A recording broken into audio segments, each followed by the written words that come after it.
First one, successful people never stop learning. That's why they never stop earning. ജീവിതത്തിൽ വിജയിച്ച ആളുകൾ ഇന്നേ വരെ എന്ത് നിർത്തിയിട്ടില്ല? പഠിക്കലും നിർത്തിയിട്ടില്ല. എന്നാണോ ലേണിംഗ് നിന്നത് അന്ന് എന്ത് നിൽക്കും? ഏണിംഗ് നിൽക്കും. എന്നൊക്കെ നിങ്ങൾക്ക് ലേണിംഗ് ഉണ്ടോ അന്നൊക്കെ എന്തുണ്ടാവും? എന്തുണ്ടാവും? ഏണിംഗ്. അപ്പൊ ഏണിംഗ് നടക്കണോ? എന്ത് നടക്കണം? ലേണിംഗ് നടക്കണം. നമ്മുടെ മെയിൻ പ്രശ്നം എന്താണ്? ഞാൻ PhD, ഞാൻ ഭയങ്കര സംഭവം, എന്റെ നാട്ടിലെ തറവാട്ടിലെ ഭയങ്കര സംഭവം, ഞാൻ കേട്ടിട്ട് നാട്ടിലെ സംഭവം ഉള്ളൂ. ശരിക്ക് ഞാനാണ് ഇന്ത്യയുടെ മൊത്തം സംഭവം. പക്ഷെ ഗാന്ധിജിനെ എല്ലാവർക്കും അറിയുള്ളൂ, ഇന്ത്യനെ അറിയാം. നമുക്കൊരു തോന്നലുണ്ടാവും. ആണോ അല്ലേ? അതന്നെ നമ്മുടെ പരാജയം. ആണോ അല്ലേ?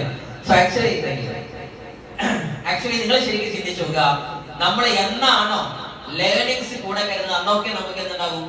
ഏണിങ്സ് ഉണ്ടാവും. വേറൊന്ന്, good students become good employees. നല്ല വിദ്യാർത്ഥികൾ എന്തായി മാറും? നല്ല ജോലിക്കാരായി മാറും. Self learners become employees. ഈ പോയിന്റ് നിങ്ങൾ മറക്കരുത്. നല്ല വിദ്യാർത്ഥി നല്ല ഓഫീസർ